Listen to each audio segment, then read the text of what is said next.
बात सुजानगढ़ नामक गांव की है, जहां पर श्यामू नाम का एक मछुआरा अपनी पत्नी भावना के साथ रहा करता था। श्यामू के घर में उसकी एक बूढ़ी माँ और दो बच्चे थे। बेटे का नाम गोलू और बेटी का नाम कक्कू था। श्यामू मछलियां पकड़कर बेचा करता था। उसके घर का खर्चा बड़ी मुश्किल से चला करता था। गांव में एक ही तालाब था, जहां से बहुत सारे मछुआरे मछलियां पकड़ते थे। गर्मियों का मौसम शुरू हो गया था और गर्मियां बढ़ने के साथ साथ तालाब में मछलियों की कमी होती जा रही थी। श्यामू अपने घर आया और हताश होकर अपनी पत्नी भावना से बोला, भावना, तुम्हें पता है आज भी मुझे बहुत कम मछलियां मिली थी तालाब में, इसीलिए कुछ ज्यादा पैसे नहीं मिल पाए। जो कुछ भी पैसे मिले हैं ये आटा और थोड़ी धनिया और मिर्ची ला दी है। बस अब तुम चटनी बना लो और आटे से रोटियां बना लो, हम वही खा लेंगे। सोच रहा हूँ कि कल थोड़ा जल्दी जाऊं तालाब पर, शायद थोड़ी और मछलियां मिल जाएं। श्यामू की बूढ़ी माँ श्यामू की बात सुन रही थी और वो श्यामू से बोली, अरे बेटा, तू इतना परेशान क्यों होता है? भगवान ने चाहा तो सब ठीक हो जाएगा। तू बस ऐसे ही मेहनत करता रहे। अभी तो कुछ भी ठीक नहीं हुआ माँ, पता नहीं आगे क्या होने वाला है। अरे बेटा, ऐसे मायूस नहीं होते। भगवान सब के लिए हैं, वो सब ठीक कर देंगे। हाँ जी, मुझे भी यही लगता है कि माँ जी बिल्कुल ठीक कह रही है और अच्छे बुरे दिन तो जीवन का हिस्सा है। आप ज्यादा परेशान मत होइए, मैं जल्दी से खाना बनाकर लगा देती हूँ। सभी लोगों ने बैठकर खाना खाया। फिर अगले दिन श्यामू थोड़ा जल्दी उठकर मछलियां पकड़ने के लिए निकल गया, इस आस में कि वो जल्दी जाएगा तो उसे मछलियां मिल जाएगी। लेकिन वहां पहुंचकर उसने देखा कि और भी कई सारे मछुआरे मछली पकड़ने के लिए सुबह सुबह जल्दी वहां उपस्थित थे। तभी एक मछुआरा किशन श्यामू के पास आया और उसके पास आकर बोला, श्यामू भाई, कितनी भी जल्दी आ जाओ, मछलियां तालाब में कमी हैं तो ज्यादा भला कहाँ से मिलेंगी? मुझे तो ऐसा लग रहा है कि ये तालाब छोड़कर हमें कोई और तालाब देखना होगा मछली पकड़ने के लिए। हाँ किशन, वो तो ठीक है, लेकिन तुझे तो पता है कि आसपास के सभी गांव में बस एक ही तालाब है। हाँ भाई, वो भी ठीक है, लेकिन अगर ऐसा ही रहा तो हमें मछलियां पकड़ना छोड़कर कोई और काम करना पड़ेगा। ऐसा कहकर किशन अब वहां से चला गया। श्यामू ने भी अपना जाल पानी में डाल दिया, लेकिन उसके जाल में भी 3-4 मछलियां ही फंसी थी। वो बहुत निराश था। मायूसी के साथ वो बाजार गया और उन्हें बेचकर जो भी उसे पैसे मिले उससे अपने घर के लिए दाल चावल खरीद कर ले आया और अपनी पत्नी को थमाते हुए बोला, आज भी बस इतना ही मिला है, इसी से काम चलाना पड़ेगा। तभी श्यामू की बेटी कक्कू बोली, ये क्या पिताजी, आज भी हमें बस रूखी सूखी ही खानी पड़ेगी। अच्छा खाना खाए हुए कितने दिन बीत गए हैं। उसकी माँ कक्कू को बीच में रोकती हुई बोली, कक्कू, तुम आजकल बहुत बोलने लगी हो। चलो चुपचाप से खाना खा लो, तुम्हें पढ़ाई भी तो करनी है। अपने पिताजी से बात करने की तमीज खो चुकी हो तुम। श्यामू समझ रहा था कि भावना सिर्फ कक्कू को चुप करवाने के लिए ऐसा कह रही थी, ताकि श्यामू ज्यादा परेशान ना हो। भावना ने जल्दी से दाल चावल बनाए और सभी ने खाना खाया। उसके बाद श्यामू अब अपनी माँ के पास गया और उनके पैर दबाते हुए उनसे बोला, माँ, कभी कभी तो मैं अपनी गरीबी से बहुत परेशान हो जाता हूँ। भगवान जाने मेरी गरीबी कब दूर होगी। तू चिंता मत कर बेटा, तेरे पिताजी का और मेरा दोनों का आशीर्वाद हमेशा तेरे साथ है। आज नहीं तो कल सब अच्छा ही होगा। बस तू निराशा को अपने गले से मत लगने दे। हाँ माँ, बस तुम्हारी यही बातें हैं जो मुझे हौसला देती हैं कि आज नहीं तो कल सब अच्छा हो जाएगा। श्यामू अपनी माँ की गोद में सर रखकर आराम करने लगा। बूढ़ी माँ भी श्यामू के सर पर हाथ फेरने लगी। ऐसे ही कुछ दिन बीत गए। एक दिन की बात है, श्यामू जब घर आया तो उसकी पत्नी भावना ने उसे बताया, अजी सुनते हैं माँ जी की तबीयत कुछ ठीक नहीं लग रही, हमें उन्हें डॉक्टर को दिखाना होगा। ये सुनकर श्यामू बहुत परेशान हो गया और बोला, भावना तुम तो जानती हो कि मैं 2 वक्त का खाना भी बड़ी ही मुश्किल से जुटा पा रहा हूँ। अब माँ का इलाज कैसे कराऊंगा? अजी आप इतनी चिंता मत करो, मैं पड़ोस वाली शीला दीदी से 500 रुपए मांग कर लाई हूँ। ये रहे 500 रुपए, आप जाओ और माँ जी का इलाज करवाओ। बड़े बूढ़ों का सर पर साया होना बहुत जरूरी होता है और मैं नहीं चाहती कि उन्हें कुछ भी हो। श्यामू वो पैसे ले लेता है और अपनी माँ का इलाज करवाता है। इसके बाद दवाई लेकर श्यामू घर आता है और अपनी माँ से कहता है, माँ ये लो दवाइयाँ और समय पर खाना। बेटा तुम लोगों को मेरे लिए इतना परेशान होने की जरूरत नहीं है। मेरा जीवन तो लगभग पूरा हो चुका है। मैंने सुना है कि भावना पड़ोस से उधार मांग कर ये पैसे लाई है मेरे इलाज के लिए। तुम लोग मेरे लिए इतना परेशान मत हो बेटा। परेशानी की क्या बात है माँ, तुम हमारे लिए बहुत महत्व रखती हो। तुम्हारे जीवन से बड़ा हमारे लिए और कुछ भी नहीं है। अब चलो ज्यादा समझदारी मत दिखाओ, बल्कि ये दवाइयाँ खाओ और जल्दी से ठीक हो जाओ। श्यामू की माँ श्यामू के सर पर हाथ रखकर उसे आशीर्वाद देती है और दवाई खा लेती है। फिर श्यामू की माँ सो जाती है। सुबह के लगभग 11 बज चुके थे। भावना कक्कू से बोलती है, कक्कू बेटा, दादी अब तक उठकर कमरे से बाहर नहीं आई है। जरा तू जाकर देख तो कि दादी अभी तक क्यों नहीं उठी है। उन्हें जगाकर बाहर ले आ। और बेटा तब तक मैं सब लोगों के लिए नाश्ता तैयार कर देती हूँ। ठीक है माँ, मैं अभी जाकर दादी को लेकर आती हूँ। कक्कू दादी के कमरे में जाती है तो देखती है कि दादी आंखें बंद करके सो रही है। कक्कू उन्हें बहुत जगाने की कोशिश करती है, लेकिन उसकी दादी नहीं जागती। उठो दादी माँ, बहुत देर हो गई है, माँ तुम्हें बुला रही है। आप ही तो बोलते हो कि अच्छे लोग ज्यादा देर तक नहीं सोते, सुबह उठना अच्छा होता है। दादी माँ उठो ना, दादी माँ। जब कक्कू के बहुत उठाने पर भी उसकी दादी माँ नहीं उठती, तब वो अपनी माँ से आकर कहती है, माँ दादी माँ तो उठ ही नहीं रही, मैंने उन्हें बहुत जगाया। भावना ने माँ जी के कमरे में जाकर देखा तो उनका देहांत हो चुका था। माँ जी, माँ जी।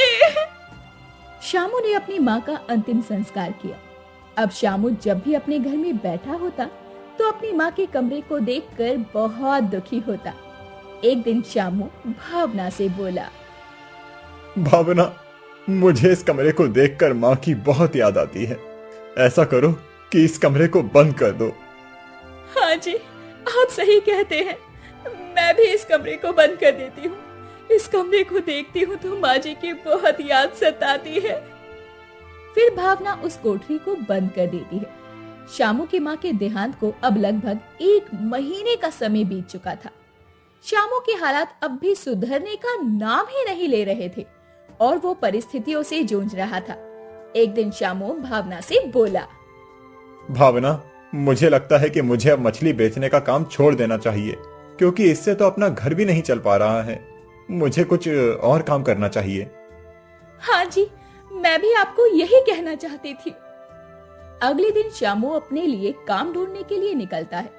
वो कई जगह काम तलाशता है, लेकिन उसे कोई काम कहीं नहीं मिलता। वो अपने घर की तरफ निराश होकर लौट रहा था। तभी उसे किशन दिखाई देता है, जो एक किराने की दुकान पर बैठा हुआ था। किशन ने जैसे ही श्यामू को देखा तो उसे आवाज लगाई, श्यामू भाई, अरे ओ श्यामू भाई, कहाँ जा रहे हो तुम? क्या बताऊं किशन भाई, मैं अपने लिए काम ढूंढने गया था, लेकिन मुझे कोई काम भी नहीं मिल रहा। हाँ श्यामू भाई, मछलियों में तो अब कोई फायदा नहीं रहा, इसीलिए मैंने भी मछलियों का काम छोड़कर सेठ जी की दुकान पर काम कर लिया है। अब मैं यही काम करता हूँ, ठीक ठाक पैसे कमा लेता हूँ। ये तो बहुत अच्छी बात है किशन भाई। अच्छा, अब मैं चलता हूँ। उसके बाद श्यामू घर आ गया और अपनी पत्नी को सारी बातें बताई और बोला, भावना, मैंने बहुत कोशिश की, लेकिन मुझे कोई भी काम नहीं मिला। मुझे समझ नहीं आता कि आखिर मैं अब क्या करूं। हाँ जी, मैं आपकी बात समझ सकती हूँ, परंतु इतना मायूस होने की कोई जरूरत नहीं है। मेरे दिमाग में एक तरकीब है, अगर आप कहें तो मैं आपको बताऊं। हाँ हाँ भावना, बताओ। अजी, जब मैं अपने मायके में थी तो बहुत अच्छे समोसे बनाया करती थी। सारे मोहल्ले वालों को मेरे हाथ के समोसे बहुत पसंद थे। अगर आप कहें तो मैं घर से समोसे बनाकर दे दिया करूंगी और आप उन्हें तलकर बेच दिया करना। वैसे भी हमारे पूरे गांव के अंदर कोई समोसे की दुकान नहीं है। आपके समोसे बहुत बिकेंगे, बस हमें एक कोशिश करने की देर है। अगर आप कहें तो हम ये कोशिश कर सकते हैं। बिकेंगे या नहीं ये तो मैं नहीं कह सकता भावना, लेकिन ठीक है, तुम मुझे समोसे बनाकर दो और मैं उसे बेच कर देखता हूँ। लेकिन भावना, उसमें भी एक सवाल है। हमारे पास समोसे की दुकान खोलने के लिए तो पैसे ही नहीं है। हम समोसे की दुकान कैसे खोलेंगे? और तुम तो जानती हो, गांव में कोई उधारी भी नहीं देता। हाँ जी, ये आपने बिल्कुल पते की बात कही। फिर भावना थोड़ी देर सोचती है और चहकते हुए बोलती है, अजी, आपको याद है जब मैं दुल्हन बनकर नई नई घर में आई थी तो माँ जी ने मुझे अपना मंगलसूत्र उतार कर दिया था। वो मंगलसूत्र अभी भी मेरे पास जैसा का तैसा रखा है। ऐसा करते हैं, हम उसे बेच देते हैं और उसी से समोसे की दुकान शुरू कर देती हैं। नहीं नहीं भावना, वो माँ जी की आखिरी निशानी है, हम उसे नहीं बेच सकते। उस मंगलसूत्र में माँ का आशीर्वाद भी तो है। वो तो ठीक है, लेकिन इस वक्त सबसे ज्यादा जरूरी है आपके लिए एक दुकान खुलवाई जाए। आखिर हमारे बेटे और बेटी के बारे में भी तो सोचना है, और हो सकता है माँ का आशीर्वाद इसीलिए अभी तक मेरे पास रखा हो कि वो आपके काम आ जाए। और इस तरह भावना जिद करके अपना मंगलसूत्र बेचने के लिए दे देती है।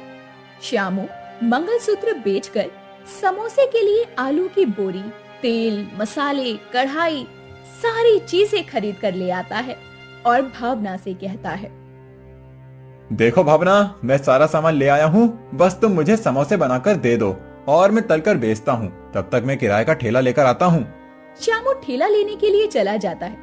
इधर भावना ने सारी चीजें किचन में जमाई और समोसे बनाने शुरू कर दिए। श्यामू ने समोसे की दुकान लगाई और आवाज लगाने लगा, समोसे ले लो, समोसे, गर्मा गर्म समोसे, एक बार खाकर देखो मेरे गर्मा गर्म स्वादिष्ट समोसे। बड़ी मुश्किलों के बाद इक्का दुक्का ग्राहक ही श्यामू के समोसे खाने आ रहे थे। श्यामू को ये देखकर बहुत चिंता हो रही थी। श्यामू जब शाम को घर पहुंचा तो भावना से बोला, भावना, जिस तरह से मेरे समोसे की दुकान चल रही है, वैसे तो लागत निकालना भी मुश्किल हो रहा है। मेरे समोसे कोई खा ही नहीं रहा, बस इक्का दुक्का ग्राहक ही आते हैं। इस तरह घर का खर्चा कैसे चलेगा? कोई बात नहीं जी, हमें थोड़ा सब्र करना चाहिए। भगवान ने चाहा तो धीरे धीरे सब ठीक हो जाएगा। लगभग एक हफ्ता बीत चुका था और अभी भी श्यामू की दुकान का वही हाल था कि इक्का दुक्का ग्राहक ही आया करते थे। एक दिन श्यामू शाम को घर आया और बोला, भावना, आज मुझे माँ की बहुत याद आ रही है। मैं माँ की कोठरी में बैठता हूँ। श्यामू ने कोठरी खोली और माँ के पलंग पर जाकर बैठ गया। उसके बाद श्यामू को नींद आ गई। सपने में उसे अपनी माँ नजर आई, जिसकी गोद में वो सोया हुआ था और श्यामू की माँ उससे कह रही थी, श्यामू बेटा, मायूस मत हो, मेरी आत्मा इसी कोठरी में रहती है। तुम्हारे पिताजी के आशीर्वाद से मेरी आत्मा को बहुत सारी शक्तियां प्राप्त है। तुम ऐसा करो कि समोसे की बोरियां यहाँ लाकर रखो और बाकी का सामान भी। तुम देखना, तुम्हारी दुकान बहुत चलेगी और तुम्हारे समोसे की बोरियों से आलू कभी खत्म नहीं होने देगी तुम्हारी ये माँ। श्यामू जैसे ही जागा, उसने भावना को सारी बातें बताई और भावना ने आलू की बोरी, बचा हुआ सामान और पैसे सब कुछ ले जाकर कोठरी में रख दिया। अगले दिन श्यामू ने जब समोसे की दुकान लगाई तो एकदम से उसकी समोसे की दुकान पर समोसे खाने के लिए भीड़ उमड़ पड़ी। शाम तक श्यामू के सारे समोसे खत्म हो गए। श्यामू बहुत खुशी से घर आया और भावना से बोला। और अब श्यामू ने अपने ठेले की जगह एक रेस्टोरेंट बना लिया था, जहां पर समोसे के साथ साथ जलेबी, मीठी दही और बहुत सारी चीजें मिलती थी। श्यामू की समोसे की दुकान दिन पर दिन मशहूर होती जा रही थी। तुम्हें पता है भावना, आज मेरे सारे समोसे बिक गए, बल्कि समोसे कम पड़ गए थे। भावना भी ये सुनकर बहुत खुश हो गई। फिर वो लोग कोठरी में गए तो देखा कि कोठरी में आलू की बोरियां भरी की भरी पड़ी थी और समोसे तलने का तेल भी बिल्कुल उतना ही था जितना पहले था। वो समझ गए कि इसके पीछे उनकी मां का आशीर्वाद है। लगभग 1 महीना बीत चुका था। श्यामू की दुकान दिन पर दिन बहुत अच्छी चलती जा रही थी। श्यामू को पता नहीं था, लेकिन आते जाते किशन श्यामू की चलती हुई दुकान को देखकर बहुत जल भुन रहा था। एक दिन किशन अपने मन में बोला, बताओ भला, कल तक इस श्यामू के पास काम नहीं था और इसके घर पर खाने के भी लाले थे। इसने समोसे की दुकान क्या खोली? ये तो पैसे छाप रहा है। इसकी समोसे की दुकान पर रोज इतनी भीड़ रहती है, समझ नहीं आता लोगों को इसके समोसे इतने क्यों पसंद आ रहे हैं। चलो आज मैं भी एक खाकर देखता हूँ। किशन श्यामू की दुकान पर जाता है और श्यामू से कहता है, अरे श्यामू भाई, मेरे लिए भी 2 समोसे लगा देना। हाँ हाँ किशन भाई, क्यों नहीं। किशन ने श्यामू के समोसे खाए और मन ही मन बोला, ऐसा भी कुछ खास नहीं है इन समोसों में, जरूर ही कोई जादू टोना कर रहा है जिसकी वजह से इसके समोसे इतने बिक रहे हैं। और ऐसा सोचकर किशन वहां से चला गया। अब किशन रोज श्यामू के समोसों को बिकते हुए देखकर मन ही मन कुढ़ता रहता। धीरे धीरे समय बीतने लगा और श्यामू के समोसे खूब बिकते रहे। लगभग 6 महीने का समय बीत चुका था। शाम को पंचायत बैठाई गई। मुखिया ने पंचायत में वीणा मौसी को बुलाया और बोला, आसपास के गांव के लोग भी उसके यहाँ समोसे और जलेबी और दूसरी तरह के पकवान खाने आया करते। लेकिन ये बात किशन को बिल्कुल पसंद नहीं आ रही थी। एक दिन किशन श्यामू के घर के सामने से जा रहा था। तभी उसने श्यामू को अपनी पत्नी से बात करते सुना, तो वो खिड़की में छुपकर सुनने लगा। भावना, अगर इस कोठरी में माँ का आशीर्वाद नहीं होता और इस कोठरी में हमारी सारी चीजें रखने से वो खत्म नहीं होती, तो शायद आज इतना बड़ा बिजनेस हम खड़ा नहीं कर पाते। हाँ जी, सब माँ का आशीर्वाद और आपके पुण्य कर्मों का प्रताप है। ये सब सुनकर किशन सारी बात समझ गया और अपने मन ही मन बोला, अच्छा, तो श्यामू की कामयाबी का ये राज है। श्यामू अपनी माँ की कोठरी के कारण कामयाब हो रहा है, तो ठीक है, मैं इस कोठरी में ही आग लगा देता हूँ। ना कोठरी रहेगी और ना ही श्यामू कामयाब होगा। अगले दिन किशन ने रात को चोरी से श्यामू की कोठरी में आग लगा दी और चुपचाप वहां से भाग गया। श्यामू की कोठरी धूं धूं करके जलने लगी। श्यामू अपने दोनों बच्चों और पत्नी के साथ बाहर आ गया।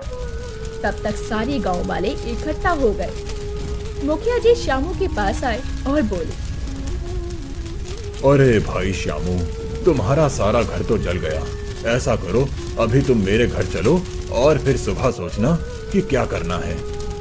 मुखिया जी श्यामू को लेकर अपने साथ घर चला गया। दूसरे दिन मुखिया कहीं घूमने गया था। जब वो वापस आया तो वो श्यामू से बोला, अरे भाई श्यामू, ये पता चल गया है कि तुम्हारे घर में आग किसने लगाई है। आज शाम को पंचायत है, तुम उस पंचायत में आओ, मैं वहीं बताऊंगा कि आग किसने लगाई है।